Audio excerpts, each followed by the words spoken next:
Oke, Assalamualaikum warahmatullahi wabarakatuh. Ini kita akan lanjutkan pembahasan soal kita. Ini soal yang cukup menantang. Saya ambil dari mockup exam ya Pak Bara pada tahun 2023 untuk UTS. Ini saya aja kasih title-nya soal sedikit susah. Oke, kenapa di sini soalnya cukup susah? Karena kita lihat seperti ini agak kompleks gitu ya. Jadi misalkan f dan h fungsi yang terdiferensialkan di setiap titik, ya, maka kita bisa menjamin bahwa dia di semua titik terdiferensialkan gitu ya. Nah, misalkan Y sama dengan setengah X plus 1 adalah garis singgung bagi kurva Y sama dengan HX di X sama dengan 2. Gitu. Maka, nah diketahuinya HX sama dengan X kuadrat min 4 per Fx min 1 untuk X tidak sama dengan 2. Gitu. Nah, tentukan H2 dan F2. Kemudian F aksen 2. Gitu ya. Gitu ya. Oke, sekarang kita lihat di sini. Saya akan SS soalnya. Dan kita akan kerjakan dulu nomor 1. Oke. Dimintanya apa oleh soal? Dimintanya kita punya ini, gitu kan ya, kita punya ini, ya kan? Kita punya modal kita persamaan garis singgung PGS di X sama dengan 2. Ini adalah eh, ini apa? Y sama dengan setengah X plus 1. Gitu. Dan kita tahu bahwa ini bagi kurva apa? Kurva HX. Gitu kan ya, bagi kurva HX. Ya, nah kalau misalkan eh menentukan titik H2, ya kita tahu bahwa apa modal kita di A. Kita lihat ya, di A.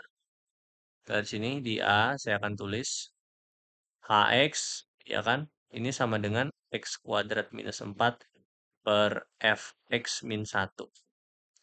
Bukan ya? H2 berapa? Dan F2 itu berapa? Oke, tentukan H2 dulu. Nah, bagaimana kita menentukannya? Kita bisa tentukan lewat begini. Karena karena ini adalah persamaan garis singgung bagi kurva Y sama dengan HX di X sama dengan 2, gitu. Maka pasti kurva ini melewati titik X sama dengan 2, bener gak? Titik X sama dengan 2. Berarti nilai daripada nilai daripada persamaan garis singgung ini ya, akan sama dengan nilai dari persamaan kurvanya itu. Jadi kalau secara visualnya kita punya grafik seperti ini, ya saya punya misalkan seperti ini kurvanya, itu misalkan, saya misalkan gambarkan persamaan garis singgungnya di titik sini, ya nggak? Saya misalkan ini punya persamaan Y, dan ini saya punya Fx grafiknya, kurvanya. Nah, secara intuitif kita bisa mengatakan bahwa ini kan titik C, gitu. Maka kalau kita punya persamaan garis di Y, ya kan? Nah, misalkan Y sama dengan bla bla bla bla bla. Nah, kalau kita tahu C-nya berapa, ya, maka kita bisa menghitung ketinggiannya. Ya, nggak? Ketinggian dari si kurva, bukan si kurva, si persamaan garis singgung di titik C. Misalkan Y1. Gitu. Nah, intuisinya adalah Y1 itu akan sama dengan F di C, bener gak? Karena nilainya bersinggungan, bersama gitu loh, melewati gitu. Maka di titik C, nilai kurva dengan nilai persamaan garis singgung itu sama. Nah, sama di sini analoginya gitu. Kan di X sama dengan 2, itu kita tahu persamaan garisnya, kan ya? Persamaan garis singgungnya, maka itu adalah nanti yang kita masukkan, setelah kita masukkan misalkan Y-nya berapa, nah itu berarti nilai H2 juga segitu nilainya, karena sama. Analoginya seperti ini, ya. Berarti tentukan lewat lewat apa? Ya, lewat mana? Nah, lewat informasi, ya kan, PGS-nya. Nah, kita tahu bahwa Y-nya sama dengan setengah X plus 1. Maka di X sama dengan 2, maka ini menjadi 1 plus 1. Dan ini sama dengan 2. Nah, tadi berdasarkan konsep yang tadi, 2 ini harus sama saja dengan F dari 2. Jadi, F2 nilainya 2, gitu. Maka, titiknya itu berapa? 2,2. Benar ya? 2,2. Jadi kita tahu bahwa Y-nya sama dengan 2, X-nya 2. Itu. Nah, yang mau ditentukan apa? H2. Jadi H2, sorry, bukan F2, ini H2. Ini H2. Ya. Ini H2. Maka H2 adalah segini. Gitu. Nah, kita mau menentukan F2. Ya kan, tentukan atau di selanjutnya aja. Ya, di selanjutnya tentukan nilai F2 jika Hx sama dengan X kuadrat minus 4 per Fx min 1. Itu.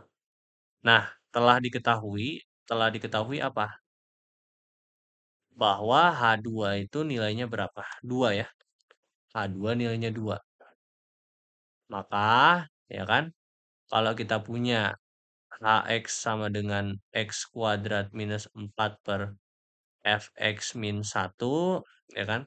Maka Fx min 1 ini sama dengan X kuadrat minus 4 per Hx, dan Fx sama dengan X kuadrat minus 4 Hx plus 1. Ini menyebabkan apa? Kalau misalkan kita F2, maka ini sama dengan 2 di kuadrat minus 4, Hx-nya H2.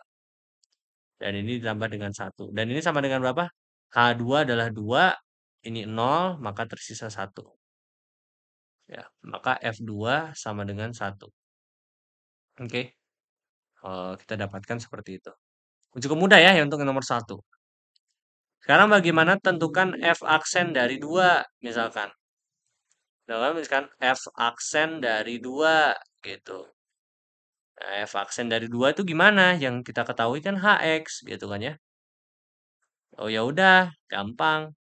Itu gimana cara menentukan F aksen 2? Itu kita tahu bahwa Hx ini kan sama dengan X kuadrat minus 4 per Fx min 1. Maka ini bisa saya ubah menjadi Fx sama dengan X kuadrat minus 4 per Hx ditambah dengan 1. Gitu. Ya. Nah, di lain pihak, ya kalau kita ingin turunkan ddx dari, atau langsung aja ya,